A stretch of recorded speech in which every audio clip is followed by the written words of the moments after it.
오늘 말씀의 제목은 보좌에 앉으신 이와 어린 양. 우리 찬송에서도 많이 또 불리우는 또 문구죠. 보좌에 앉으신 이와 어린 양. 오늘 특별히 우리가 가스펠 프로젝트의 두 번째 또 코스에 이제 계시록 딱 3번만을 앞두고 있습니다. 오늘 3번의 계시록, 오늘부터 이제 3주 동안 또 이어지는 그 계시록의 말씀을 통해서 하나님께서 우리에게 주시는 또 귀한 음성, 또 어렵지만 또 분명하게 깨달을 수 있는 여러분들 되셨으면 좋겠습니다. 먼저 설교 전에 여러분들에게 이렇게 질문을 하고 싶습니다. 요한계시록 여러분들이 참 많이 듣고 또 관심도 가지시고 또 너무나 익히 아는 책일 거라고 생각이 드는데, 여러분들에게 요한계시록은 어떤 책으로 인식되고 있습니까? 요한계시록 여러분들에게 어떤 책입니까? 이 책이 대부분의 기독교 서클 안에서 요한계시록은 딱 2가지 극단적인 경향을 보입니다. 하나는 아주 인기가 많거나 아니면 아예 무시하거나. 어떤 사람들은 666과 베리칩에 대한 호기심으로 이 요한계시록 말씀을 대합니다. 또 어떤 사람들은 이단에 대한 거부감 때문에 요한계시록을 기피합니다. 그러나 이 책이 쓰여졌던 1세기 당시의 요한계시록은 당시 성도들에게 필수적인 책이었고 지금도 그 가치는 동일합니다. 특별히 이 책은 우리 성도들이 십자가의 길을 따라서 이 세상을 살아감으로 말미암아 고난이 발생할 때 삼위일체 하나님의 승리에 대한 그 확신과 그리스도의 임박한 재림에 대한 믿음을 더 강화시켜주는 기능을 합니다. 특별히 오늘 본문 우리가 1장부터 읽어야 되는데 이번에 가스펠 프로젝트의 커리큘럼상 4장을 보게 되어 있습니다. 지난번에 했을 때는 우리가 2장, 3장, 1장을 다 봤죠. 특별히 오늘 본문 4장은 요한계시록 2장과 3장의 내용, 즉 소아시아 7교회를 향한 하나님의 칭찬의 말씀과 또한 책막의 말씀이 있은 이후에 요한이 또다시 성령에 감동되어서 환상을 본 장면을 기록하고 있습니다. 당시 이 요한계시록을 받아보던 소아시아 7교회들은 내부적으로는 주님에 대한 첫사랑을 잃어버리고 형식적인 신앙을 하고 있었고, 외부적으로는 로마 제국의 박해 때문에 경제적으로 심한 고통을 받고 있었습니다. 이런 상황에서 당시 로마의 황제였던 도미티안, 영어로는 도미티안이라고 그러고 라틴어로는 도미티아누스라고 그러죠. 이 도미티아누스는 기독교를 향한 강제적인 탄압 방식에서 정책을 바꾸어 회유 정책을 쓰기 시작했습니다. 즉, 한 번만 예수를 부인하면, 황제에게 절을 하기만 하면 다시금 너희에게 경제 활동을 하게 해주고 먹고 사는데 지장이 없게 해주겠다, 유혹을 한 것입니다. 이때 수많은 그리스도인들이 기독교 신앙을 버리고 로마 황제에게 절을 했고, 이로 인해서 초대교회의 성도들의 숫자는 날이 갈수록 줄어들고 있었습니다. 이런 상황에서 끝까지 신앙을 지키고 남아있던 소수의 그리스도인들의 심정이 어떠하였을지를 여러분 상상해 보십시오. 한때 부흥의 열기로 가득 찼던 예배당이 이제는 사람들이 없어 썰렁하게 비어 있습니다. 우리도 사실 마찬가지 아닙니까? 지금까지 수많은 사람들이 교회를 떠났습니다. 누구는 돈 때문에, 누구는 차 때문에, 누구는 십자가의 말씀이 부담된다고 이 길을 저버렸습니다. 그런 면에서 이 자리에 남아있는 사람들도 어떤 면에서 본다면 요한계시록에 남아있는 성도들과 흡사한 사람들이라고 할 수 있죠. 지금 요한계시록을 받아보는 사람들이 바로 그 입장인 것입니다. 다수의 사람들이 세상에서 잘 먹고 잘 살기 위해서 이 길을 버렸습니다. 그리고 소수의 사람들만이 텅 빈 예배당에 남아있습니다. 지금 요한계시록을 받아보는 수신자들, 바로 그들의 입장이 바로 이런 것이죠. 이런 상황에서 우리 주님은 신앙을 지키고 끝까지 남아있는 남은 자들, 지금 렘넌트들을 그냥 내버려 두시지 않고 내가 너희들의 수고를 다한다 위로하시면서 내가 너희들을 지금 유혹하고 괴롭게 하는 이 세상을 반드시 심판하시겠다고 약속하십니다.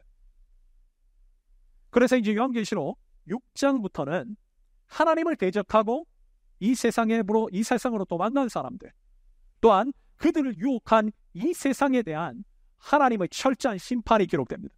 그것이 요한계시록 17장까지 이어지는 거죠. 7인, 일곱 대접, 일곱 나팔 심판입니다. 그런데 주님은 이러한 처절한 심판이 시작되는 요한계시록 6장 이전에 오늘 우리가 볼 이 본문인 요한계시록 4장과 5장의 말씀을 신앙을 지키고 남아있는 렘넌트들에게 먼저 보여주시면서 하나님 나라가 어떤 것인지 그들로 하여금 먼저 깨닫게 하십니다. 그렇다면 우리 주님께서는 왜 이 세상을 향한 심판 이전에 성도들로 하여금 먼저 하나님 나라를 보게 하시는 것인가? 그 이유는 간단합니다. 바로 하나님 나라가 어떤 것인지 정확하게 보고 깨달은 자만이 죄와 악이 가득한 이 세상의 유혹으로부터 자신을 끝까지 지킬 수 있기 때문입니다. 따라서 이 세상을 이기고 끝까지 하나님 나라를 향해서 걸어가고자 하는 소망을 가진 분들이 바로 여러분이라면 그 사람들은 오늘 말씀에 더욱더 귀를 기울여야 됩니다. 오늘 말씀에는 이 세상의 주권자, 온 천지 만물을 다스리시는 전능하신 하나님이 계신 그 하나님 나라가 어떤 것인지를 우리에게 상세하게 설명해 줍니다. 우리가 오늘 말씀만 제대로 듣고 이해한다면 우리의 신앙도 주님 오실 때까지 바르게 지킬 수 있는 계기를 마련할 수 있게 될 것입니다. 이제부터 오늘 본문을 하나씩 살펴보도록 하겠습니다. 먼저 본문이 시작되는 1절이 이렇게 시작합니다. 본문 4장 1절입니다. 우리 암목소리를 들어가십니다. 4장 1절입니다. 함께 읽습니다. 시작. 이 일 후에 내가 보니 하늘에 열린 문이 있는데 내가 들은 바 처음에 내게 말하던 나팔 소리 같은 그 음성이 이르되 이리로 올라오라. 이후에 마땅히 일어날 일들을 내가 내게 보이리라 하시더라. 자, 오늘 말씀, 오늘 우리가 5장까지 볼 건데요. 굉장히 많은 환상의 내용들로 이루어져 있습니다. 이 환상의 내용들은 그냥 마구잡이로 푸는 게 아니에요. 다 구약에 있는 말씀들을 끌어오는 건데요. 그래서 여러분들이 오늘 설교는 좀 더 학구적이기 때문에 좀 더 집중해서 들으셨으면 좋겠습니다. 오늘 보면 1절이 이 일 후에 라는 말로 시작돼요. 이 일 후에. 이것은 요한계시록 2장과 3장에서 우리 주님께서 소아시아 7교회에게 편지를 보내는 일이 있으신 그 이후에 이런 말이 되는 거죠. 당시 아까도 얘기했지만 초대 교회들 가운데는 문제가 없는 교회가 없었습니다. 로마 제국으로부터 무서운 핍박과 여러 세상의 유혹들로 인해서 대부분의 교회들이 힘겹게 신앙을 지켜가고 있었어요. 이들의 담임 목사였던 사도 요한은 이런 상황에서 과연 이들이 주님 오실 때까지 신앙을 제대로 지킬 수가 있을까? 이 유혹으로부터 이들이 과연 이길 수가 있을까? 걱정이 되었습니다. 그때 주님께서는 요한으로 하여금 하늘을 주목해 보라고 초청하셨던 거예요. 그러면 하늘에 뭐가 있었는데? 이어지는 본문 2절과 3절이 계속 이어집니다. 제가 2절 읽고 그러면 3절 읽겠습니다. 내가 곧 성령에 감동되었더니 보라, 하늘에 보좌를 베풀었고 그 보좌 위에 앉으신 이가 있는데 앉으신 이의 모양이 벽옥과 홍보석 같고 또 무지개가 있어 보좌에 둘렸는데 그 모양이 녹보석 같더라. 제 어렸을 때 부흥 집회 같은 데를 가보면요, 한 번씩 본인이 천국을 다녀왔다라고 간증하는 분들이 계셨습니다. 근데 그분들의 간증을 들어보면 하나의 공통점이 있어요. 그것은 그분들이 본 천국은 화려한 보석으로 치장되어 있고 금과 은이 가득했다는 겁니다. 물론 저는 천국이 그럴 수 있다고 생각합니다. 그 이유는 그분들의 다녀온 간증을 믿기 때문이 아니라 창세기의 에덴 동산과 계시록 21장과 22장에 나와 있는 새하늘과 새 예루살렘에 나와 있는 그 천국의 모습이 그러한 모습으로 기록되어 있기 때문에 그래요. 그런데 사람들의 심리를 연구하는 학자들에 의하면 사람들의 대부분은 실제 자기 눈에 먼저 들어온 사물을 인식하기보다는 자신이 평소에 관심이 있었던 것, 평소에 크게 흥미를 느끼고 있었던 것들을 우선적으로 인식하는 경향이 있다는 거예요.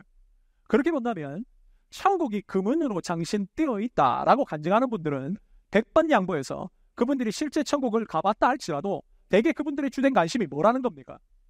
금은 보석이라는 거죠. 바로 이 세상에 썩을 것들을 여전히 사모하는 자들, 그런 눈을 가지고 천국을 바라봤다는 것입니다. 그런데 오늘 본문을 기록하고 있는 요한은 달랐어요. 요한이 하나님 나라에 가서 제일 먼저 인식한 것이 뭔가? 여러분 본문을 보십시오. 뭘부터 인식했습니까? 금은 보석이었습니까? 뭘 인식했어요? 보좌를 봤습니다. 보좌. 여기 보호자로 번역되어 있는 헬라어 드로노스는 왕들이 앉아서 나라를 통치하고 심판을 행하는 왕좌를 의미합니다. 특별히 이 보호자라고 하는 드로노스가 신약에 총 62번 사용됐는데 요한계시록에만 무려 47번이 등장합니다. 그 요한계시록의 47번의 횟수 가운데 오늘 본문인 4장과 5장에만 무려 17번 사용돼요. 그러니까 오늘 본문인 요한계시록 4장과 5장을 이해하는 중요한 열쇠가 바로 이 드로노스와 관련되어 있고, 더 나아가서 이 단어는 요한계시록 전체의 저술 의도를 우리에게 밝혀주는 중요한 신학적 기능을 하는 거예요. 여러분들이 요한계시록 오늘 집에 가서 1장부터 22장까지를 한번 읽어보십시오. 이걸 읽어보면 이 책 안에는 두 개의 드로노스가 나와요. 하나는 지금 오늘 본문에서 보고 있는 하나님이 앉아 계신 하늘 보좌를 나타내고, 다른 하나는 짐승의 보좌입니다. 이것이 요한계시록 13장 2절과 16장 10절에 기록되어 있죠. 즉 요한계시록의 전체 구도는 어떻게 흘러가는가? 바로 이 두 극단적인 힘의 세력으로 인해 벌어지는 파워게임이에요. 물론 하나님이 이 악의 세력보다 약하다는 것이 아닙니다. 이 세상 사람들의 마음과 인식 속에 이 두 가지를 어느 것을 줘야 될지를 고민하고 있는 그 영적인 싸움, 그것이 바로 이 세상에서 벌어지고 있는 극단적인 이 세력 간의 싸움이다. 이 두 보좌 이야기를 통해서 성경이 말씀하는 바는 뭐냐 하면, 과연 누가 진정한 통치자냐? 과연 누가 절대적인 능력을 가지고 계신 분이냐? 누가 세상의 종말의 날에 최종 승리를 가져가실 분인가? 라는 것을 밝히는 데 있어요. 당시 세상의 중심은 로마 황제였죠. 로마 제국은 제국 내에 있는 모든 사람들에게 로마 황제 숭배를 강요했고, 그의 통치권 아래 수많은 사람들이 모여들었습니다.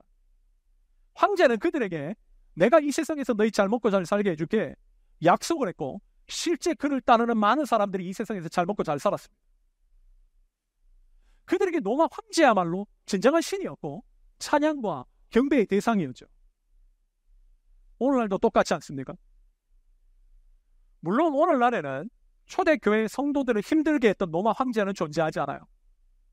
그러나 로마 황제의 역할을 대신하는 것이 수도 없이 많다고 했습니다. 특별히 소비 제국 시대에 잘 먹고 잘 살려면 반드시 이것이 있어야 된다. 뭡니까? 만몬입니다. 성경은 분명 이 세상에는 만몬이 가지고 있는 보좌가 있고 하나님이 가지고 계신 보좌가 있다. 근데 예수님 말씀이 뭡니까? 하나님과 만몬을 겸하여 섬길 수 없다. 분명히 말씀하셔도 오늘날 사람들은 그것을 자신의 삶의 중심에 놓고 맨날 자기 배의 만족을 위해서 정신없이 그걸 섬깁니다. 환경이 다 파괴되고 엉망진창이 되어가도 자신들이 소비하고자 하는 것들은 반드시 소비해야지 직성이 풀리는 것이 오늘날 사람들이죠. 하나님께서는 성도들에게 성도는 그렇게 사는 거 아니라는 거예요. 오히려 눈을 들어 하늘 보좌를 보라는 거죠. 그렇다면 하나님은 하늘 보좌에 어떤 모습으로 앉아 계시는가? 본문 3절을 보니까 앉으신 의 모양이 벽옥과 홍보석 같고 또 무지개가 있어 그 모양이 녹보석과 같더라. 여기서도 여러분 보세요. 요한이 자신이 본 것을 보석이라고 얘기했습니까? 뭐라고 얘기했어요? 보석과 같더라. 우리 안글에서 비유를 얘기할 때 뭐뭐처럼 뭐뭐같이 직유법을 사용했습니다. 다시 말해서 보좌에 앉으신 이 모습이 보석이라는 것이 아니고 보좌에 앉으신 하나님으로부터 보석의 빛과 같은 아름다운 빛들이 쏟아져 나오고 있었다. 바울 역시도 디모데전서 6장 16절을 보면 바울이 3층천을 올라가잖아요. 바울 역시도 하나님 나라를 보거든요. 그때 뭐라고 얘기했는가? 하나님을 가까이 가지 못할 빛에 거하시고 아무 사람도 보지 못하였고 또 볼 수 없는 분으로 묘사했어요.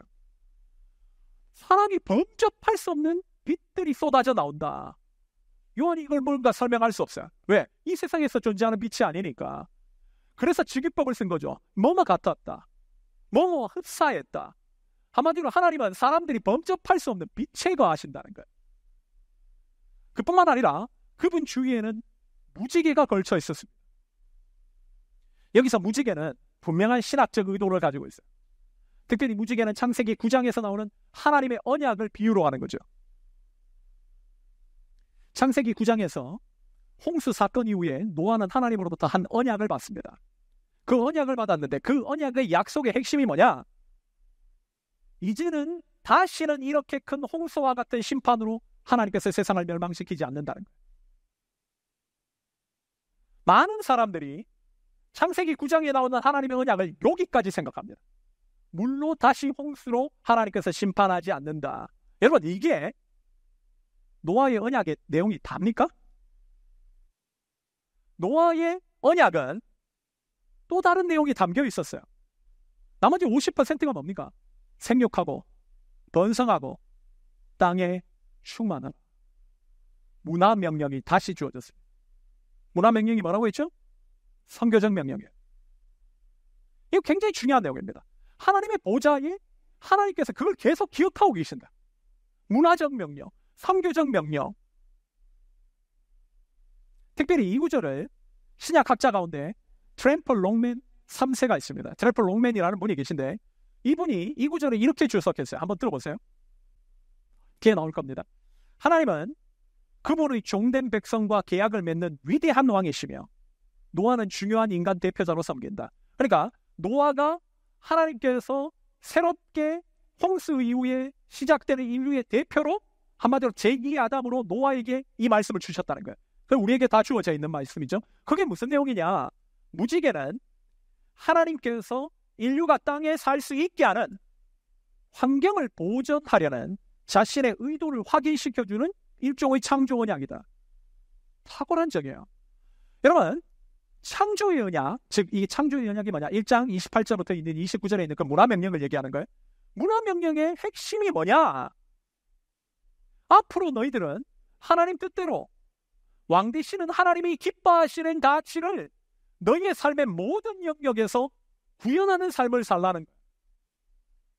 그런데 이후에 노아의 후손들은 하나님의 창조의 언약대로 살지 않습니다. 바벨탑을 쌓아놓고 자신들이 추구하는 자기들의 배를 위해서 살기 시작하죠. 그렇다면 하나님의 언약을 어긴 그 인간들에 대한 하나님의 최종 심판은 어떻게 진행될 것인가? 지금 무지개 언약이 얘기하는 말은 뭐냐면 피조 세계를 다 파괴하는 노아의 홍수 때처럼 심판이 이루어지지 않는다는 거예요. 오히려 하나님의 마지막 심판은 인간의 죄에 대한 처절한 응징이 될 것이고 피조 세계는 하나님께서 창조하셨던 그 세계로 회복시키는 심판이 될 것이다. 다시 말해서 창조 세계를 현재와 같이 더럽게 만든 그 주범들을 처리하고 창조 세계는 회복하게 할 것이다. 에덴 동산대로 돌릴 것이다. 이 말을 하시는 거예요. 무슨 말인지 이해되세요? 그러니까 이 말은 우리가 지금 짐승의 보좌를 쫓아 사는 거예요. 지금 상징적으로. 짐승의 보좌는 뭡니까? 여기를 섬기는 거죠. 내 배를 섬기는 거. 탐욕적인 거. 그거를 따라 살면서 창조 세계를 파괴시키고 가난한 자를 더욱더 가난하게, 아동 노예, 여성 노예 만드는 그런 기업들을 소비하게 만들고 더 크게 만들어주고 온갖 세상의 부조리를 따라서 자기 배만, 자기 미래만 생각하여 탐욕을 부리는 자들은 하나님 처절하게 응징하시지만 피조 세계는 노아 홍수처럼 다 파괴하지 않고 에덴 동산의 때와 같이 회복시키시는 심판이 이루어집니다. 이걸 하나님께서 계속 기억하고 계시다는 거예요. 따라서 성도는 이런 하나님이심을 믿는다면 하나님의 최후 승리, 심판을 확신하면서 이 땅의 보좌에 앉은 더러운 악의 세력, 유혹의 세력을 상대하여 싸워 이기라는 거예요. 계속해서 말씀이 이어집니다. 본문 4절입니다. 본문 4절 우리 한 목소리 읽겠습니다. 시작. 또 보좌에 둘려 24 보좌들이 있고 그 보좌들 위에 24 장로들이 흰옷을 입고 머리에 금관을 쓰고 앉았더라. 자, 이제 사도 요한의 시선은 보좌에서 보좌 주위로 이동했어요. 보좌 주위를 봤더니 하나님 보좌의 앞 주위에는 5가지 특징이 있었어요. 첫째로 24 장로들이 있더라. 여기 24 장로들에 대한 신약 학계의 학설은 크게 두 가지로 나눠집니다. 하나는 하나님을 경배하는 목적으로 창조된 천사들로 이들을 해석하는 입장과, 다른 하나는 신구약을 총나한 하나님의 백성으로 이들을 이해하는 입장이에요. 즉 구약의 12지파, 신약의 12제자, 이게 상징입니다. 그냥 이 숫자로 하는 거 아주 무식히 봉창 두드리는 해석이에요. 상징적으로 해석하는 거예요. 그러니까 이들을 다 포함하는, 그러니까 신구약에 구원받은 하나님의 백성을 총칭하는 것이다. 거의 대부분의 학자들이 이쪽을 지지합니다. 중요한 것은 이들이 지금 어떤 모습을 하고 있냐라는 건데, 성경을 보니까 이들이 왕이 앉는 보좌에 앉아 있어요. 드로노스에 앉아 있더라는 거예요. 또한 흰 옷을 입고 있었습니다. 뿐만 아니라 왕관을 쓰고 있었다는 거죠. 이게 뭘 얘기하는 걸까? 이것도 자의적으로 해석하면 안 돼요. 요한계시록에서 이미 나온 내용입니다. 2장과 3장에 이미 나온 내용이에요. 이 내용들이 특별히 요한계시록 3장 21절을 보면 주님께서 그 소아시아 7교회에게 이렇게 얘기하시죠. 세상을 이기는 자들에게 뭘 주겠다? 보좌를 주겠다. 또 사대교회에게는 너희가 끝까지 첫사랑을 잃어버리지 않고 신앙을 지키고 믿음으로 살아가면 흰옷을 주겠다. 서바나 교회에게는 지금까지 너희가 해왔던 것처럼 죽기까지 주님과 함께 충성을 바치는 삶을 끝까지 살아간다면 왕관을 주겠다. 그러니까 이들 24장로들은 어떤 사람들이냐? 세상을 살아갈 때 세상을 이기고 끝까지 주님 말씀대로 살았던 성도들인 거예요. 이 성도들이 있더라. 이건 어떤 면에서 로마 제국 당시를 살아가면서 힘겹게 믿음을 지키고 살아가고 있었던 그 성도들에게 굉장히 도전과 위로가 되는 말씀이었을 겁니다. 그들은 세상적인 관점으로 보면 아주 비참한 사람들이에요. 경제적으로 아주 형편없이 살아가는 아주 어떻게 보면 빈이 빈 사람들입니다. 그런데 하늘에서는 그들의 모습이 어떤가? 승리와 영광의 존재가 될 거다. 따라서 너희들이 이걸 믿는다면 세상의 유혹에 빠져서 황제에게 절하는 그런 쓸데없는 짓 하지 말고 하나님 앞에 부끄럽지 않는 모습으로 끝까지 설 수 있도록 그날을 준비하며 살아라. 이런 희망을 던져주는 것이죠. 이어지는 5절입니다. 5절 계속 이어집니다. 5절 함께 읽겠습니다. 시작. 보좌로부터 번개와 음성과 우레소리가 나고 보좌 앞에 켠 등불 7이 있으니 이는 하나님의 7 영이라. 우리 5장까지 봐야 되는데요. 빨리빨리 달려야 됩니다. 자, 보좌 주변을 또 봤더니 거기에 두 번째 특징이 나와요. 그 보좌 주위로부터 번개와 더불어 음성과 우레소리가 크게 울려 퍼졌다. 이건 무슨 의미일까요? 이건 역시 여기만 등장하지 않아요. 자, 6장부터 자, 지금 3장에서 성도들을 괴롭게 하는 하나님께서 그 세상을 향해서 심판하시겠다는 메시지가 분명히 있는데 그 전에 4장과 5장이 나왔습니다. 하늘나라를 먼저 보게 하신 거죠. 그리고 6장부터 17장까지 하나님의 3번에 걸친 심판이 진행됩니다. 7인, 7대접, 7나팔. 근데 이 심판이 시작되는 3번의 심판 가운데 8장 5절에 7인을 개봉할 때 이 표현이 등장해요. 번개와 음성과 우레소리가 울려 퍼졌다. 그리고 두 번째 시작되는 7나팔을 볼 때도 11장 19절을 보면 이 표현이 등장합니다. 더 나아가서 16장 18절을 보면 7대접을 쏜 후에도 이 표현이 등장해요. 따라서 이 표현은 어떤 것들을 의미하는가요? 즉 번개와 음성과 우레소리는 이 세상을 심판하시는 하나님을 상징하는 거예요. 하나님은 절대 사랑의 하나님만이 아니에요. 하나님은 공의로 반드시 마지막에 악에 대해서 짐승의 보좌를 섬긴 자들에 대해서 반드시 처절하게 심판하실 것이다. 그걸 상징적으로 보여주는 거죠. 세 번째로 하나님 보좌 앞에는 등불 7이 있었습니다. 여기서 7 등불은 뭘 상징하느냐? 여러분들 우리가 도미니카 가셨던 분들은 성막 들어가 보셨죠? 거기 들어갔더니 왼쪽 편에 뭐가 있던가요? 금 촛대가 있었죠? 그걸 히브리어로 메노라라고 하잖아요. 7개의 촛대가 서 있었다고요. 그걸 상징하는 거거든요. 근데 이건 그냥 촛불이 아닙니다. 요한은 이것에 특별히 신학적 해석을 붙였어요. 뭐라고 얘기했는가? 이거는 성령님이다. 우리가 출애굽기를 보면 성막을 밝히는 빛의 기능을 금촛대가 하잖아요. 마찬가지로 하나님 나라에서도 하나님의 영광을 비추는 일을 성령님께서 하고 계시더라. 그분 주위에 성령님도 계셨다. 성도들도 있고 성령님도 계셨다. 예전에 보면 6절입니다. 6절 한 목소리 읽겠습니다. 시작. 보좌 앞에 수정과 같은 유리바다가 있고 보좌 가운데에 보좌 주위에 네 생물이 있는데 앞뒤에 눈들이 가득하더라. 자, 여기 하나님 보좌의 네 번째, 다섯 번째 특징이 나와요. 먼저 네 번째 특징은 보좌 앞에 수정과 같은 유리바다가 있었다. 근데 이것도 히브리 헬라어 원문을 보면 수정과 같은 유리바다가 돼요. 원문을 보니까 요한이 하나님 보좌 앞에 바다 같은 것들이 있었다는 거예요. 바다 같은 거. 근데 바다 같은 것이 있는데 그것이 크리스탈, 유리와 같았다는 거죠. 여기 유리로 번역된 헬라가 휘알리네라는 말을 썼는데 이게 유리라기보다는 물방울처럼 투명한 것. 그리고 수정이라는 말이 크리스탈로, 여기서 크리스탈이라는 말이 나옵니다. 이 크리스탈로인데 이건 얼음에서 파생된 단어예요. 이건 역시도 어떤 의미냐? 투명한 이미지입니다. 즉 하나님 보좌 앞에 바다 같은 게 있는데 너무나도 깨끗하고 투명했다는 거예요. 이건 도저히 말로 설명할 수 없는 하나님의 깨끗하심, 즉 거룩성을 얘기하는 거죠. 어떤 거짓과 죄악도 하나님 앞에 들어가지 못한다는 거예요. 그래서 진정한 성도의 조건, 하나님 보좌 앞에 들어갈 수 있는 성도의 조건이 뭐냐? 참된 회개입니다. 참된 회개. 참된 회개가 없는 자를 하나님 절대 받지 않으신다. 그래서 주님도 그렇게 얘기하시잖아요. 너희가 거룩하신 주 하나님 앞에 나와 예배를 드려? 근데 예배를 드리는 중에 너희들이 형제와 불화한 일이 생각나거든. 어떻게 하라는 거야? 예배 당장 중단하라는 거죠. 그리고 어떻게 하라는 거예요? 당장 형제에게 와서 화목하고 다시 돌아와서 예배 드려. 하나님께서는 죄된 상태, 더러운 상태, 어두운 상태를 끊어내지 않고 하나님 품으로 나오게 하시는 분이 아니다. 회개한 자들만이 하나님 나라에 들어갈 수 있다.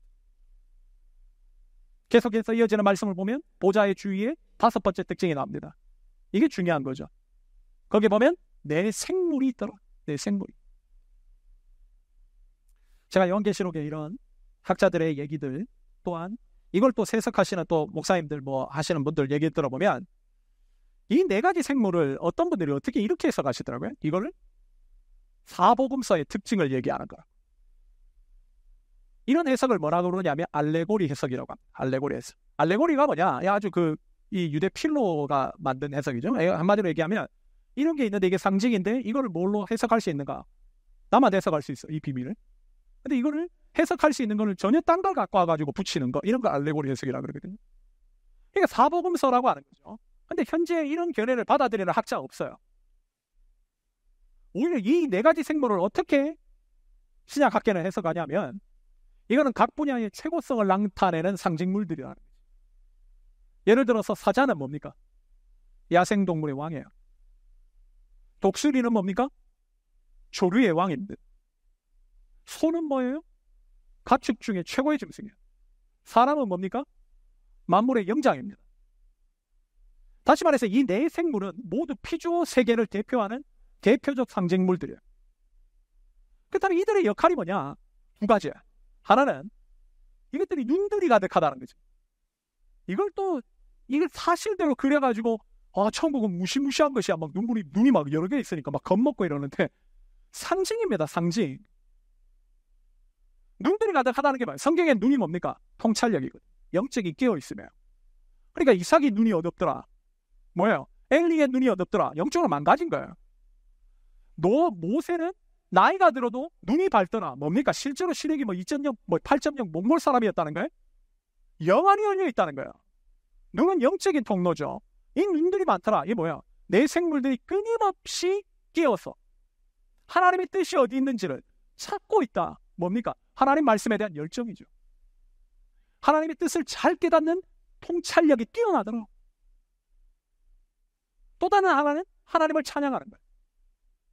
그 하나님 말씀에 대한 열정과 하나님의 뜻에 대한 통찰력을 가지고 위대하신 하나님을 계속해서 찬양하더라. 이거는 하나님과 피조물과의 관계를 밝히는 거예요. 피조물의 존재 목적이 뭡니까? 이 땅에 존재하는 모든 피조물들은 하나님의 말씀대로 그분의 뜻대로 살아야 하고 그분을 경배해야 된다. 이 두 가지 결단이 우리의 실제 삶에 드러나는 구체적인 자리가 뭐냐? 여기입니다. 예배의 자리. 예배의 자리. 하나님의 말씀을 듣고 눈을 깨어서 지금 눈이 희미한가 문제가 돼요. 정말 이 뜻이 뭔가? 이것을 주님께서 나에게 왜 말씀하시는가? 깨어서 그분의 말씀을 제대로 깨우치려고 하는 열정, 그리고 그분께서 온천지 만물을 창조하시고 다스리실 뿐만 아니라 최후의 승리를 하실, 악을 처단하시고 영원한 하나님의 나라의 완성을 이루실 분으로 그분을 찬양하고 경배하는 것, 이 두 가지 열정이 합쳐지는 자리가 예배죠. 과연 우리는 이렇게 예배를 드리고 있는가? 그런 예배를 드리지 않고 천국 가겠다고 착각하고 있는 거 아니에요?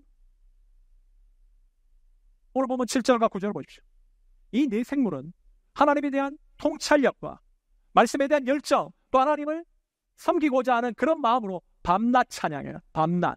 천국을 가가지고 보석 가지고 막 놀 것 생각하는데요, 천국은 예배하는 자리입니다. 이 땅에서 예배가 귀찮고 싫다는 사람은 천국 갈 필요가 없어요. 왜? 거기 가면 더 귀찮을 건데, 계속 예배할 건데. 여러분, 그들이 하나님을 찬양하는 내용을 보세요. 거룩하다, 거룩하다, 거룩하다 3번을 반복했습니다. 뭡니까? 하나님의 거룩성에 대한 찬양. 또한 주 하나님 전능하신 이유, 그분의 능력에 대한 찬양. 또 하나님 전에도 계셨고 아까 찬양에도 나왔지만 이제도 계시고 장차 오실 이 영원성에 대한 찬양, 최상의 찬양을 하나님께 올려드리고 있다. 어디서? 하나님 보좌 주변. 이 천국이에요. 이 말씀은 분명 의도적이에요. 왜냐? 지금 이 말씀을 받아보는 요한 공동체, 한마디로 초대교회 성도들은 거짓 왕에게 경배하라고 강요당하고 있었거든요. 로마 황제에게 엎드려 경배하라고 강요당하고 있었거든요. 그런데 하나님 나라는 어떤 것이냐? 하나님께 찬양과 경배와 이루어지는 자리다. 따라서 황제 숭배의 유혹이 아무리 거세다 할지라도 성도는 절대 짐승의 보좌 앞에 머리를 숙여서 안 돼. 끝까지 하늘 보좌에 자정하신 진정한 왕에게만 경배를 드려야 된다. 왜? 그분이 진짜 왕이시기 때문에. 이어지는 구절을 보면 이 예배와 관련돼서 24장로들의 찬양의 모습은 더 흥미롭습니다. 보면 10절부터 11절입니다. 제가 10절을 꺼내고 11절을 읽겠습니다. 24장로들이 보좌에 앉으신 이 앞에 엎드려 세세토록 살아계시는 이에게 경배하고 자기의 관을 보좌 앞에 드리며 이르되 우리 주 하나님이여 영광과 존귀와 권능을 받으시는 것이 합당하오니 주께서 만물을 지으신지라 만물이 주의 뜻대로 있었고 또 지으심을 받았나이다 하더라. 자, 24장로들이 아까 앞에 등장했죠. 제일 먼저 보좌 주위에서 나타난 사람들이에요. 근데 이들이 보좌에 앉아서 흰 옷 입고 왕관만 안고 그냥 있는가? 아니야. 이들이 지금 찬양을 하는데 이들의 찬양의 모습에서 우리 굉장히 중요한 모습을 보게 되죠. 그게 뭐냐? 이들이 자기 면류관을 벗었어. 보좌에 앉으신 이에게 드린다라는 점. 이 면류관은 뭐였습니까? 이들이 이 땅을 살아가면서 선한 싸움을 다 싸우고 하나님께로부터 받은 상급이죠. 그 상급을 하나님께 돌려드린다. 뭘 의미하는 거예요? 자신이 받은 최고의 영예까지도 하나님께 드린다. 이게 뭔데? 예배라는 거예요. 오늘 많은 사람들이 예배에 대해서 이렇게 얘기합니다. 은혜 받고 오자. 은혜 받으러 가자. 물론 틀린 말은 안 해요. 그런데 진정한 예배는 드리는 것. 어떤 걸 드린다는 건 자신의 면류관을 드리는 것. 이 땅에서 내가 가장 귀하다고 여기는 걸 드리는 거. 그게 예배라는 거예요. 여러분 이렇게 예배 드리십니까? 이게 예배인지도 모르고 예배를 드리고 있으면 얼마나 성도로서 부끄러운 거예요. 예배는 우리가 가장 귀한 거, 물질이 귀합니까? 11조를 포기하실 수 있는지를 물어보세요. 시간이 귀합니까? 나의 가장 귀한 시간을 드릴 수 있는지 물어보세요. 여러분들의 삶에 뭐 여가 이런 게 중요하세요? 내 인생에 가장 귀한 걸 드릴 수 있는지 물어보세요. 이런 물음에 대해서 여러분들이 다 답을 알 수 없다면 여러분들의 정체성이 뭔지를 다시 한번 물어요. 나는 정말 구원받은 하나님의 백성이 맞는가? 아니면 여전히 짐승의 보좌를 쫓아 살아가는 자인가? 물어야죠. 오늘 우리는 진짜 하나님 앞에 최고의 것을 드리기 위해서 이 자리에 앉아 있는가? 뭘 준비해 왔는가 나는? 바벨론에 있었던 이방인들, 그 천문학 연구하는 자들도 하늘의 별을 보고 진정한 왕이 났다는 거 알고 뭘 가져왔어요? 자기네들이 가장 귀하다는 걸 들고 왔잖아요. 우리는 그런 걸 지금 가지고 주님 앞에 왔나? 아니면 내가 무엇을 먹든지 마시든지 진짜 하나님 영광 위에 사나? 그런 것도 없이 하나님 나라 가겠다고 착각하고 이 자리에 앉아있는 거 아닌가? 물어야죠. 우리의 믿음대로 가는 게 아니잖아요. 성경에 나와 있는 바를 믿는 믿음대로 가는 거죠. 자, 요한계시록 4장의 내용이 이런 거예요. 성경도 안 읽고 하나님의 나라가 어떤 것인지 착각하는 자들에게 주는 말씀인 거죠. 하나님 나라 이런 것이야. 하나님 나라 어떤 것이에요? 요한이 직접 봤던 하나님 나라 어떤 것입니까? 하늘 보좌가 있었다. 그리고 그 보좌에 앉으신 어떤 빛으로도 설명하는 한 사람 살 수 없는 그 영광스러운 빛이 쏟아져 나오는 하나님이 계셨고, 그 보좌를 두르는 무지개가 있었고, 7 영으로 표현된 성령님이 계셨고, 그분 앞에는 수정, 아주 투명한 거룩한 바다가 있었고, 내 생물, 피조 세계를 대표하는 것들이 있고, 24장로들, 이미 구원받은 성도들이 하나님을 찬양하고 있었다. 예배하고 있었다. 이게 하나님 나라라는 거예요. 그런데 뭔가 빠진 게 없나요? 뭐가 빠졌을까요? 이상하지 않으세요? 지금 천국이에요. 천국인데 뭐 빠진 게 안 보여요? 여러분들은 천국은 이거구나. 이렇게 끝났습니까? 아멘으로 끝나는 거예요. 뭐가 빠졌어요? 누가 안 계시잖아요. 누가 안 계세요? 예수님이 안 보여요. 7 등불로 묘사된 성령님도 계시고 보좌에 앉으신 하나님도 계신데 예수님 어디 가신 거야? 그 해답이 5장에서 나옵니다. 본문 5장입니다. 5장 1절입니다. 5장 1절 목소리 읽겠습니다. 시작. 내가 봄에 보좌에 앉으신 이의 오른손에 두루마리가 있으니 안팎으로 썼고 7인으로 봉하였더라. 자, 계시록 5장은 다시 내가 봄에 라는 말로 시작돼요. 요한의 눈이 열린 거예요. 요한이 다시 하나님 나라를 봅니다. 그의 눈에 가장 먼저 들어온 게 뭔가? 이번에는 보좌에 앉으신 하나님의 오른손에 들려있는 책이 보였어요. 특별히 보좌에 앉으신 하나님의 손에 어떤 책이 그냥 책도 아니고 인봉된 채, 실드된 채 있는데 그것이 하나님의 오른손에 들려 있었다는 거지. 이것도 굉장히 상징적이죠. 성경에서 오른손은 뭘 얘기할까요? 힘, 권세, 능력을 얘기해요.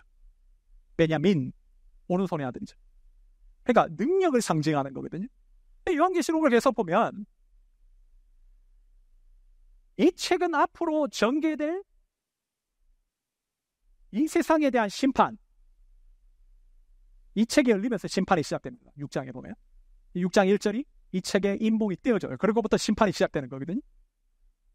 심판과 성도들의 구원을 담고 있는 책이에요. 그러니까 이 책이 하나님의 오른손에 지금 들려 있었다는 것은 하나님께서 역사와 미래의 주권자로 계신다는 거지. 때와 시기를 주님께서 다 컨트롤하신다는 거야. 근데 문제는 지금 5장 1절의 상황에서 이 책을 열 수 있는 사람이 없어. 시일드되어 있는데 얼마나 강하게 시일드되어 있는지 열 수가 없다는 거지. 누군가가 이 책의 인봉을 뜯고 이 책을 열어야 이 책의 내용이 현실이 되는 거 아니에요. 뭐가 현실이 됩니까? 이 세상의 죄와 악, 성도들을 유혹하고 있는 그 더러운 짐승의 보좌에 대한 심판이 단행되고 그 보좌로 말미암아 고통을 당하고 있는 성도들을 구원하시는 하나님의 놀라운 구원의 섭리가 발동될 건데 이 열 수 있는 사람이 없으면 어떻게 되는 거예요? 이 땅에 있는 성도들은 어떻게 되는 겁니까? 누가 이 봉함이 되어 있는 책을 열 수 있는가? 이게 5장의 주제예요. 누가 열 겁니까? 누가 열 겁니까? 이때 힘 있는 천사가 등장합니다. 본문 2절부터 4절입니다. 제가 2절 읽고 3절 읽고 4절 함께 읽겠습니다. 또 봄에 힘 있는 천사가 큰 음성으로 외치기를 누가 그 두루마리를 펴며 그 일을 떼기에 합당하냐 하냐. 하늘 위에나 땅 위에나 땅 아래에 능히 그 두루마리를 펴거나 보거나 할 자가 없다라. 함께 했습니다. 그 두루마리를 펴거나 보거나 하기에 합당한 자가 보이지 아니하기로 내가 크게 울었더니. 이 힘 있는 천사의 정체를 속단하기는 그렇지만 아마도 가브리엘일 가능성이 높아요. 왜냐하면 성경에 힘 있는 천사 하면 가브리엘로 대부분 통용되죠. 근데 요한에게 중요한 것은 그 천사가 누구냐는 게 아니에요. 그 천사가 던진 이 질문에 있습니다. 천사가 큰 음성으로 뭘 얘기한 거예요? 누가 책을 펴며 그 인을 떼기에 합당한 존재냐? 그러니까 이거는 힘 있다고 여는 것도 아니야. 반드시 하나님이 정하신 방법으로 열어야 돼. 누가 이 인을 떼고 합당한 방법으로 열 거냐? 지금까지 하늘의 위나 땅 위에나 땅 아래에 능히 이 책을 펴거나 보거나 할 리가 없다. 열 수 있는 자가 없다는 거야. 즉 지금 여기에 등장한 힘센 천사는 피조물들 가운데 마지막으로 하나님께서 집행하시는 그 악을 처단하시는 심판사역, 성도들을 구원하는 구원사역을 완성하기 위해서 이 책을 열어야 되는데 그걸 감당할 존재가 없다는 거지. 아까도 얘기했지만 만약 이 힘센 천사의 말처럼 아무도 이 인봉된 책을 열지 못한다면 사탄과 그 하수인들, 짐승의 보좌에 앉아있는 자들은 지금처럼 하나님의 백성들을 괴롭힐 거고, 성도들은 모두 다 최후 승리를 보장받기 힘들죠. 그 순간에 지금 사도 요한의 머릿속에 지금도 고통 가운데서 하나님 주실 최후 승리를 기대하며 신앙을 지키고 살아가는 그 소수에 남아있는 성도들이 스쳐 지나가는 거예요. 그들은 지금 다 대부분의 사람들이 먹고 살기 위해서 노마 황제에게 절을 하라는 길을 선택했는데, 이들은 하나님 믿고 끝까지 지금 텅텅 빈 예배당에 남아서 끝까지 신앙을 지키고 있는데, 고통받고 있는데, 경제적으로 힘들어하고 있는데, 이 사람들을 어떻게 하나? 이 성도들을 어떻게 하나? 이들이 이 사실을 알면 얼마나 절망할까?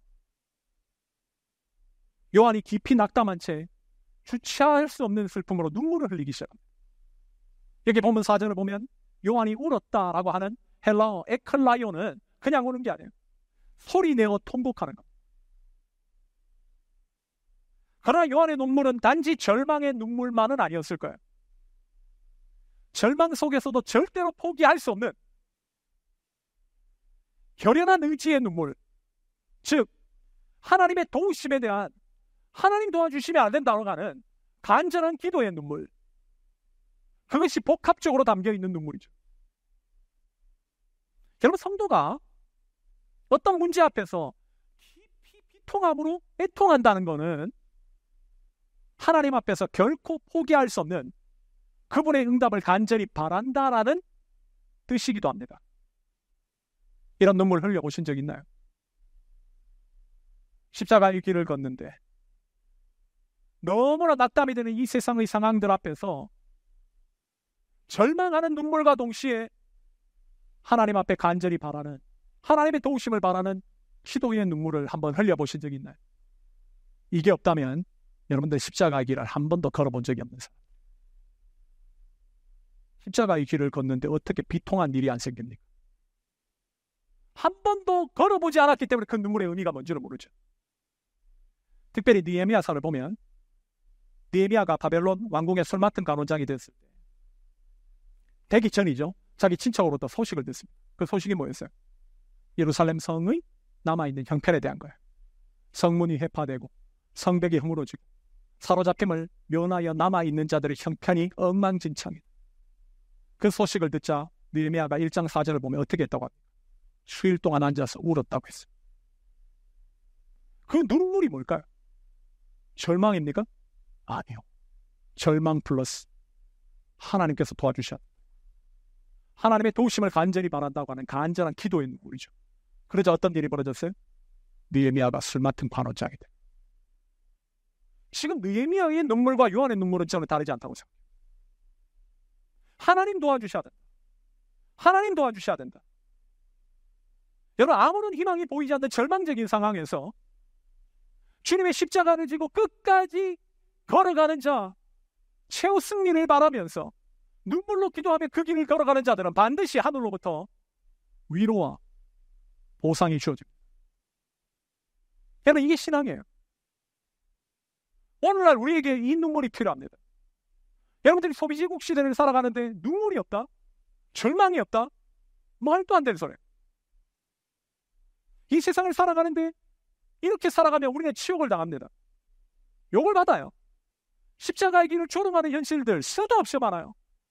저는 오늘날 유튜브라는 공적 세계에서 바른 메시지를 전달해도 그 메시지를 조롱하는 이 현실 앞에서 눈물이 나요. 도대체 언제까지 기독교가 이렇게 치욕을 받아야 되나?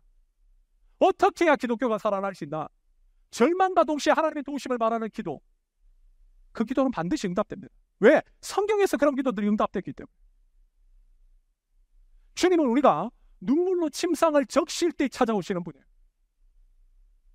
사도 요한은 자신이 그런 큰 슬픔 가운데 있었을 때 어떻게 하늘로부터 위로가 주어졌는지 의도적으로 기술함으로써 우리 성도들에게 하나님 앞에 나갈 때 어떤 자세로 나가야 되는지를 간접적으로 초청하면서 권면하고 있는 거죠. 이런 마음으로 나가라. 하나님 응답하신다. 이어지는 5절에서 요한의 눈물의 기도가 응답받습니다. 5절입니다. 함께 읽겠습니다. 시작. 장로 중에 한 사람이 내게 말하되 울지 말라. 유대 지파의 사자 다윗의 뿌리가 이겼으니 그 두루마리와 그 7인을 떼시리라 하더라. 한 장로가 등장하여 요한을 향해서 울지 말라고 위로합니다. 이 사람은 아마도 24장로들 중에 대표격에 해당하는 사람이었던 것 같아요. 근데 여기 울지 말라, 이 말을 다시 번역하면 헬라어 뭘 보니까 울음을 그치라, stop crying, 명령법이에요. 그런데 이것은 단순하게 슬퍼하지 말라라고 얘기하는 것이 아니고 너의 슬픔에 대한 해답이 있다. 그 해답이 뭡니까? 그 장로가 요한에게 이렇게 얘기합니다. 유대 지파의 사자와 다윗의 뿌리가 이겼으니 이 책과 그 7인을 떼시리라. 여기 유다 지파의 사자, 다윗의 뿌리로 묘사된 분이 누굴까요? 예수 그리스도야. 예수 그리스도께서 그 일을 하실 거야. 그러니까 여기서 그분이 유다 지파의 사자다. 그분의 능력, 정복과 이김을 상상케 만든 다윗의 뿌리, 하나님께서 다윗 왕국을 세우신다 했거든요. 그 하나님의 나라를 이 땅 가운데 이끌어 오실 수 있는 그분의 위치, 그 왕권을 상상하게 만드는 거죠. 아담의 범죄 이후로 죽음의 패배가 만연해 있는 이 땅 가운데 진짜 누가 세상을 심판하고 성도를 구원하는 진정한 승리, 구원을 가져오실 수 있는 분이야? 바로 이분이다.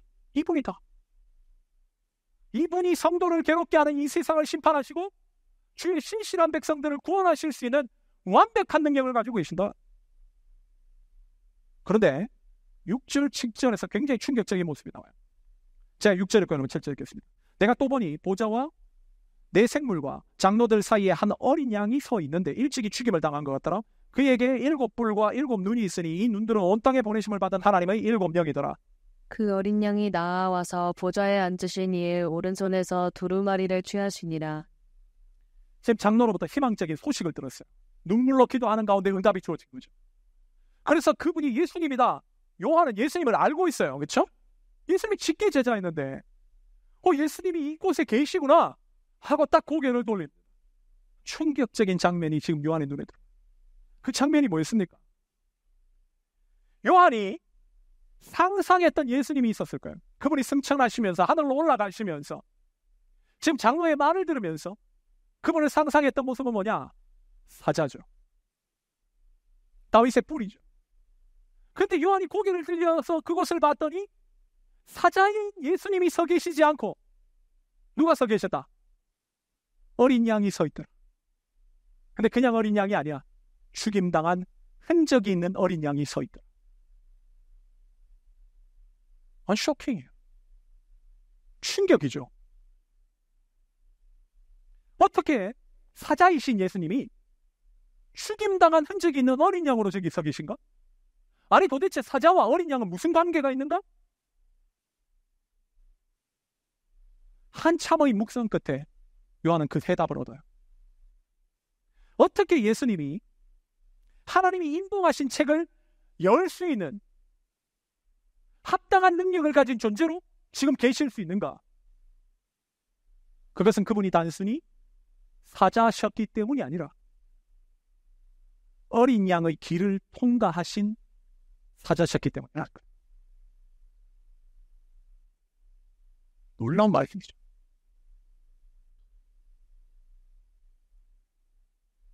하나님이 예수님에게 부여하신 미션은, 그분의 선교적 숙제는 세상이 선호하는 총칼의 방식, 힘으로 상대를 짓누르는 폭력과 과시의 방식이 아니라 십자가의 연약함으로 세상을 구원하는 방식이었어요. 다시 말해서 지는 것으로 이기는 방식이죠. 아니, 좀 더 정확하게 말하면 져주는 방식으로 이기는 방식이에요. 예수님은 하나님의 뜻대로 이 방식을 고수하십니다. 끝까지 이 방식대로 가셨어요.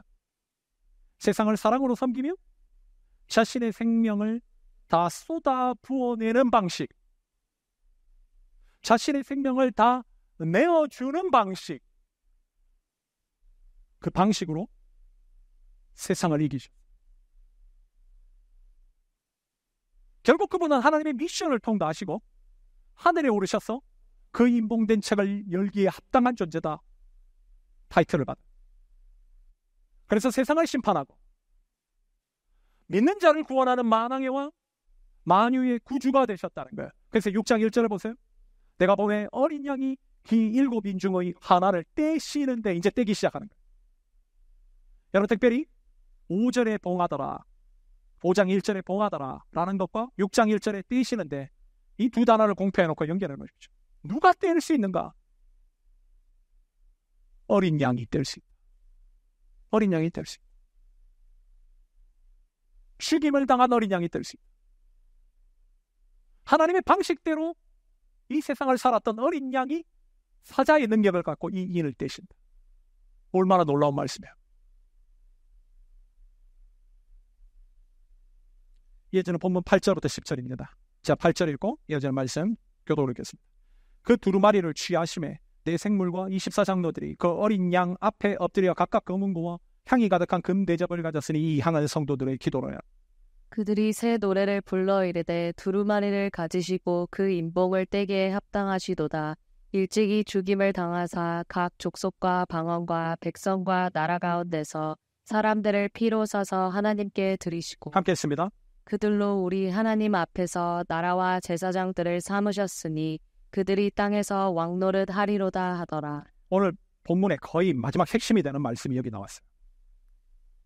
지금 어린 양 대신 주님께서 하나님 오른손에 들려있던 그 인봉된 책을 취하셨어요. 그러자 네 생물과 24장로들이 새 노래로 그분을 찬양하기 시작합니다. 여기 새 노래라는 것은 새롭게 만들어 지은 노래가 아니고 새로운 마음으로 부르는 노래예요. 이걸 또 찬양하는 사람들이 작곡하면서 자꾸 이걸 인용하는데 그게 아니고 새로운 마음으로 찬양하는 거. 옛날 찬양이라고 상관없어. 새로운 마음으로 주님을 찬양하는 거. 주님이 어떤 분이신지를 알고 새로운 마음으로 찬양하는 찬양을 얘기하는 거죠. 그 찬양의 내용이 뭐냐? 어린 양이 인봉을 떼시기에 합당하시다는 거죠. 이걸 우리가 지금까지 다룬 거예요. 근데 그 이후로 이들이 세 가지를 제시했어요. 이 세 가지가 핵심입니다. 첫째 뭡니까? 그가 죽임을 당하셨기 때문이다. 이것은 십자가 사건을 얘기합니다. 십자가 사건으로 그분께서 자발적인 희생의 길을 걸으셨기 때문이다. 두 번째로 그분이 사람들을 피로 사서 하나님께 드리셨기 때문이다. 우리 주님은 마치 노예 시장에서 노예를 속전을 지불하고 사듯이 자신의 피를 지불하시고 우리를 사셔서 하나님께 드리셨다는 거예요. 이거는 예수님 십자가 사건에 대한 신학적 해석을 한 거죠. 근데 여기서 중요한 건요, 예수님께서 지금 노예 시장에서 값을 지불하고 노예를 사듯이 우리를 사기 위해서 당신의 피를 지불하면서까지 사서 하나님께 드리셨는데 그 목적이 뭐냐는 거예요. 목적이 뭡니까? 후속사 사람처럼 우리 구원하기 위해서. 왜 이렇게 하신 거예요, 하나님? 왜 예수님이? 왜 그렇게 하신 거예요? 이거를 모르고 자꾸 이상하게 해석을 하니까 성도들이 구원받은 이후에 삶이 없는 거예요. 자기 구원받았으면 됐다는 거죠. 죽을 날만 기다리는 거야. 과연 그렇게 해서 그분의 아낌없는 그 precious blood를 하잖아요. 그 우리가 찬양할 때. 그분의 고귀한 피가 그렇게 쏟아졌습니까? 주님이 그렇게 하신 것은 더 큰 목적이 있다는 거예요. 그게 뭔데? 세 번째로 나오는 거죠. 뭡니까? 우리를 나라와 제사장 삼기 위해서. 제가 왜 선교적으로 성경을 해석해야 된다는 걸 이제 이해하시겠습니까? 창세기부터 요한계시록까지 모든 내용이 선교적입니다. 문화명령, 그분은 무지개를 가지고 계세요. 그걸 기억하고 계시다는 거죠. 그리고 당신의 피로 가지고 사람들을 써서 이 일에 동참시켜라. 피조 세계를 회복해야 된다. 그 피조 세계를 회복하는 일로 예수 그리스도의 고귀한 피가 쏟아 부어졌고, 그래서 그 피로 말미암아 하나님께서 사람을 사셔서 이 일에 동참시키신다. 왜 우리가 죽고 바로 예수 믿고 바로 천국에 안 가는 이유가 뭡니까? 사명이 있기 때문에. 미션이 있다. 그게 뭔데? 선교적 미션.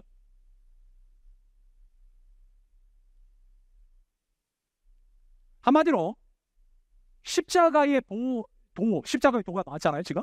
그 길을 따르면서 죄와 짐승의 보좌를 쫓는 세상을 이기고, 그리고 그 도를 따르는 사람들을 한마디로 제자 삼아 만들어내서 하나님께서 정말 추수할 자들을 불러서 그 일에 동참시키는 걸로 주님 오실 때까지 그 일을 해라. 그게 마태복음 28장 말씀이죠. 18절 20절의 말씀이잖아요.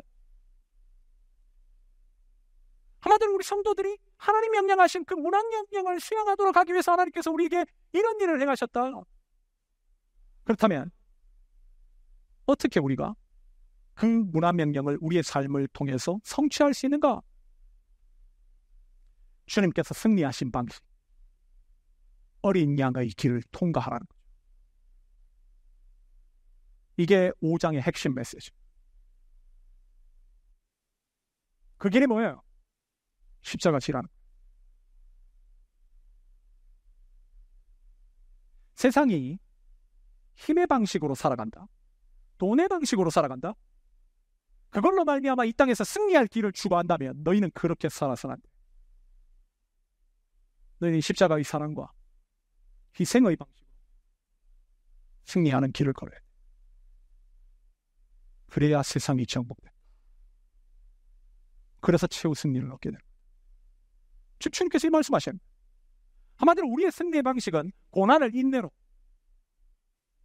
하나의 미랄이 되는 희생의 방식으로, 죽음으로써 생명의 창조를 가능케 하는 방식으로 그렇게 사는 거, 거기에 열매가 있고 거기에 능력이 있고 거기에 최종 승리가 있다. 왜? 주님께서 그렇게 승리하십니다. 얘는 이걸 믿으십니까? 이걸 믿지 않는데 십자가를 믿는다고 하는 것은 한마디로 완전 거짓말이죠. 그거는. 이걸 믿는 사람들이 제자잖아요. 이 길을 따르겠다고 결단한 사람이 제자잖아요. 그 사람들이 성도거든요. 여러분 그러십니까? 성도는 정말 주님의 선교적 명령이 우리에게 주어져 있다고 확신한다면 반드시 주님께서 몸소 보여주신 십자가의 역설의 방식이죠. 그 역설의 방식을 자신의 삶에 적용하며 살아야 된다. 그럴 때에 주님의 뜻이 이 땅 가운데 온전히 이루어진다는 거예요.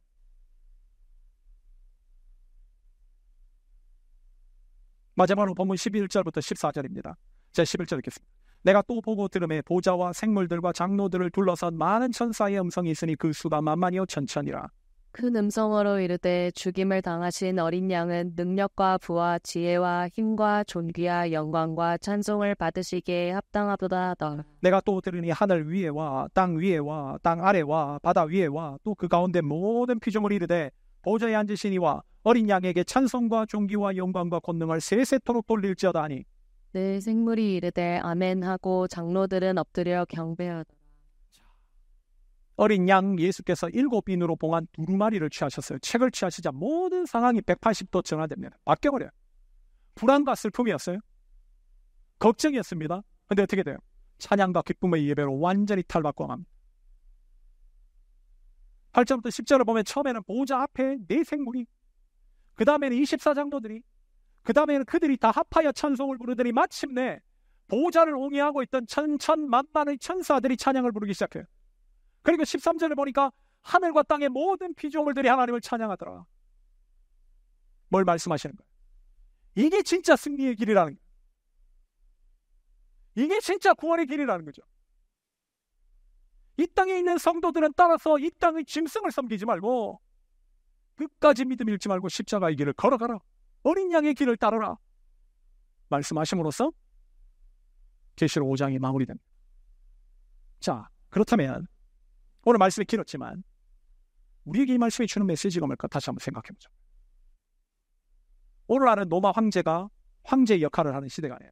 그러나 여전히 제국은 확실합니다. 어떤 제국이라고 했습니까? 소비제국 시대. 소비제국 시대. 만몬이 있어요. 특별히 오늘 본문에 등장하는 소아시아 교회 성도들, 그들은 로마 제국에 살았습니다. 그들이 복음을 들었어요. 그리고 그 복음을 듣고 와, 이게 구원의 길이라는 것을 깨달았어요. 그들의 지혜로 깨달은 게 아니라 하나님 깨닫게 해주신 거죠. 그래서 하나님의 말씀의 가치대로 살겠다고 결단하고 제국의 삶의 방식을 거부하기 시작했습니다. 근데 하늘의 영광이 떨어졌나요? 종기가 막 울려 퍼졌어요? 아니요. 핍박이 주어졌어요. 가장 먼저 경제적 박해가 시작됩니다. 그 당시에는 길드에 가입하지 않으면 장사 못해요. 로마 제국은 길드에 가입을 못 시키게 하는 거죠. 누구? 예수 믿는 자들. 먹고 사는 게 지금 암담해. 나는 금식하는 마음으로 버티겠지만 내 자식들이 굶어. 내 부모가 굶어. 내 사랑하는 가족이 굶어. 육체적으로도 고난이 찾아와요. 그래서 수많은 사람들이 그 십자가의 길을 버립니다. 버려요. 교회가 텅텅 비기 시작했고 교회 안에 남아있는 성도들도 힘을 잃기 시작합니다. 이게 오늘 본문의 배경이에요. 오늘 본문이 기록된 시점이 AD 90년경입니다. 예수님이 AD 33년에 승천하셨죠. 60년 지났어요. 사도 바울이 한 AD 60년 전후경으로 순교했다고 얘기합니다. 이 30년 지난 시점에 얼마나 교회가 연약하다는 걸 보여주는 반증이에요. 고작 60년, 30년 만에 교회가 이렇게 무너지더라. 소아시아 7교회들 사도 바울이 거쳐 지나간 데가 있거든요. 대표적인 게 에베소 교회죠. 바울이 세운 교회 아닙니까? 이렇게 무너져 버리더라. 지금 요한이 바통을 터치받아서 그 단임 목회를 하는 거예요. 성도들이 지금 이 모양 이 꼴입니다. 얼마나 낙담이 됐을까요? 그때 하나님이 본인이 또 그곳에 사역도 못하고 밤모섬에 유배 끌려가 있어. 절망 가운데서 기도하는데 하늘을 보게 하시네. 하늘을 봤습니다. 거기 봤더니 뭐가 있었어요? 보좌가 있더라. 보좌가 있더라. 그 중에서도 하나님의 보좌에 걸쳐있는 무지개를 보게 하셨어요. 무지개가 뭡니까? 하나님의 구원 계획이에요. 하나님께서 누구를 구원하시고 누구를 심판하시는지를 보여주는 구원 계획에 담겨있는 아주 중요한 메시지죠. 하나님께서는 앞으로 악을 서전히 처단하시겠지만 그러나 피조세계를 완전히 멸망시키는 방식이 아니라 피조세계는 치유하시는 심판과 구원을 행하시겠다는 거죠. 그런데 그러한 하나님의 심판과 구원이 임봉되어서 실행할 수가 없네요. 그것이 열리지 않는다면 이건 다 말짱도루묵이죠. 그런데 그때 예수님이 등장하셔서 그 책을 여십니다. 그렇다면 예수님은 어떻게 그 능력을 갖게 되셨다는 거예요? 어떻게? 아니, 정리를 하셔야 될 거 아니에요. 어떻게 갖게 되셨다는 거예요? 이게 핵심이잖아요. 어떻게? 어린 양의 길을 통과하시고.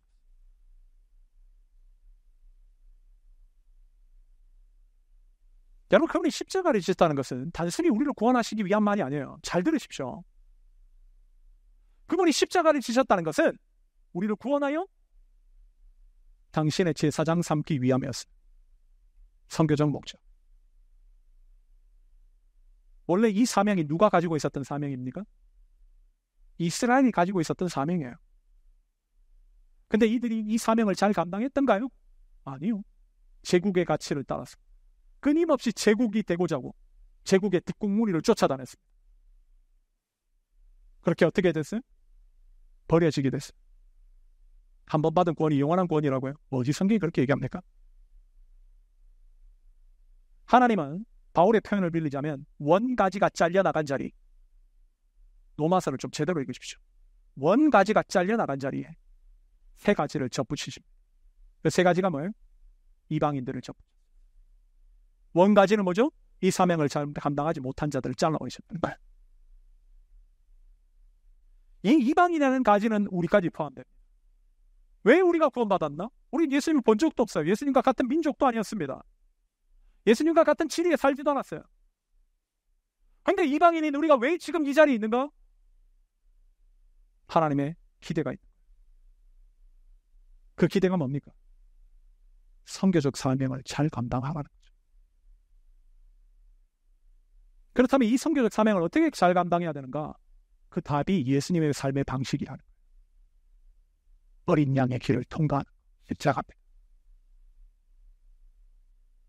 예수님이 오늘 인봉되어 있었던 이 책에 인을 떼기에 합당하신 이유, 그 길을 가질 수 있었던 것은 어린 양의 길을 지나신 사자셨기 때문에.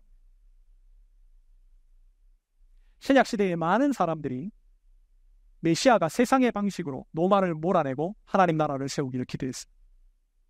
세상의 방식이 뭡니까? 돈으로, 힘으로, 과시적 능력으로, 보여지는 걸로.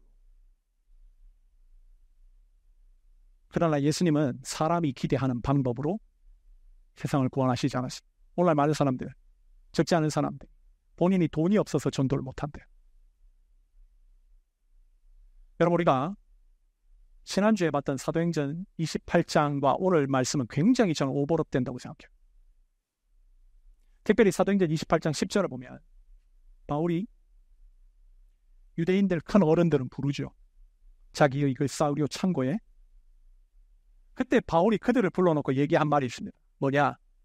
내가 이스라엘의 소망으로 말미암아 지금 쇠고랑 차고 당신들에게 말씀을 전한다.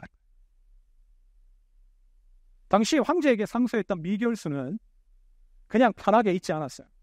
반드시 도망갈 걸 대비해서 한 손에 수갑을 채우고 다른 쪽의 수갑은 그를 지키고 있는 군사의 손에 채웠습니다. 발도 한쪽의 차고를 본인이 차고 다른 쪽에 차고의 남은 쪽을 군사에게 채웠어요. 뭡니까? 못 도망가게 하는 거예요. 그렇게 2년을 있는 거죠. 누가? 바울이. 몇 살 때? 이미 죽을 때가 다 됐어요. 지금 그걸 보여주는 거죠. 내가 저분 때문에 조금 제가 해석을 붙이자면 이 꼴 당하고 있어요. 그렇게 복음을 전했다는 거죠. 돈이 없어서 복음을 못 전한다고요? 가진 것이 없어서 정리한 것이 없다고요? 돈과 가진 것으로 복음을 전하면 하나님을 이용해서 돈과 가진 것을 더 가지려고 하는 바라지들만 몰려듭니다. 오히려 복음은 십자가의 능력이 있다는 거예요. 바울이 그 복음을 전하면 다 떠나야죠. 그런데 믿는 자들이 있었어요. 그게 진짜죠.